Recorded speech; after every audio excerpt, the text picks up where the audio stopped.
Last year, in the wake of Revolution of the Daleks, I said that if Chris Chibnall was going to go down the Thasmin route, he needed to make Yaz's feelings explicitly clear and do it as soon as possible. Well, to his minimal credit, and minimal is going to be the operative word through much of this essay, he has now done that. Sure, he spent another whole series dilly-dallying around with vague hints and subtext first, and now Yaz has only 2 more episodes left, but he did it. Thanks to Eve of the Daleks, the total number of confirmed LGBTQ+ characters in the main cast in the current era of Doctor Who now stands at 1. So congratulations, Chibnall, you can have all of those brownie points now. You did good. This is called sarcasm.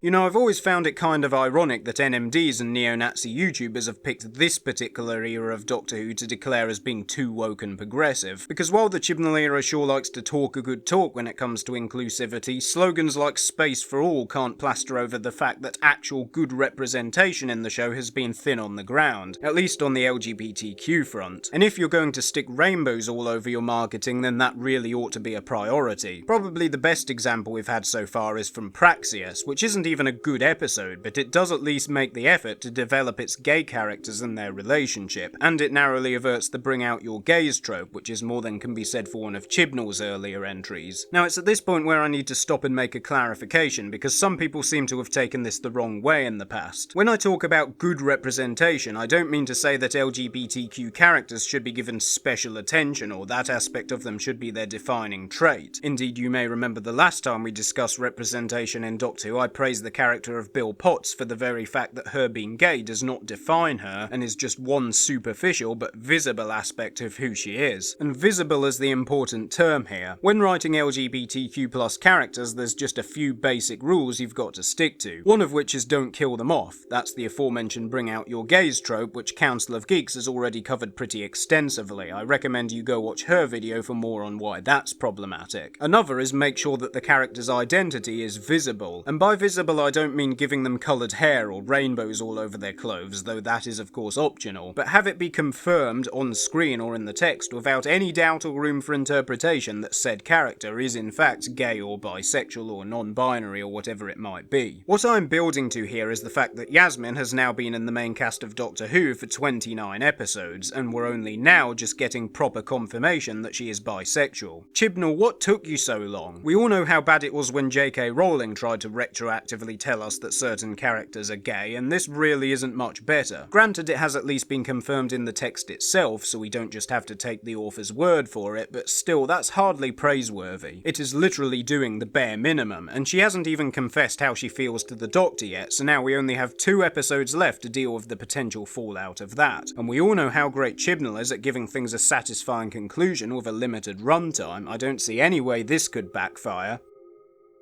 This is pure hypothesis, but I think the main problem is that Chris Chibnall is trying to retroactively retcon a romance subplot into a character where it was never initially the intention to have one. Regardless of whether Chibnall may or may not claim to listen to the fans, the fact is that following the audience backlash about the lack of recurring villains in Series 11, the very next series came packed with lore and fan service along with Jadoon, Cybermen, the Master, and the Daleks if you include the specials. It was also toward the latter half of that series that we started to get the first vague subtext about Yaz maybe having a crush on the Doctor. My guess is that Chibnall saw the rising popularity of the Thasmin ship within the fandom, and with it the opportunity to score some cheap brownie points for representation. But the thing is, you only really deserve those points if you're prepared to put the work in, and I've yet to see any indication from Chibnall that Thasmin is even a story he's enthusiastic about telling. I've seen a lot of people on social media celebrating this aspect of Eve of the Daleks, which I guess is not surprising with everyone's favourite ship being confirmed, but my concern is the precedent that this sets. Giving praise to minimum effort representation sends out the message that this sort of thing is not only okay but encouraged, and so kicks the door wide open for every hack writer thinking of doing a last minute retcon of a character being gay, and it being wrapped up in pride flags and progressive slogans as if it's something to be proud of. Frankly, it's patronising, dehumanising, and to all of the LGBTQ people in my audience listening, you are worth so much better than this. Look, I don't want this to come across the wrong way. If you found enjoyment and even affirmation in watching Yaz open up about her crush on the Doctor, then that's completely valid and I'm happy for you. I'm certainly not going to try and take that away, but maybe take a step back just for a moment to look at things from a more objective point of view and ask yourself, is this good enough?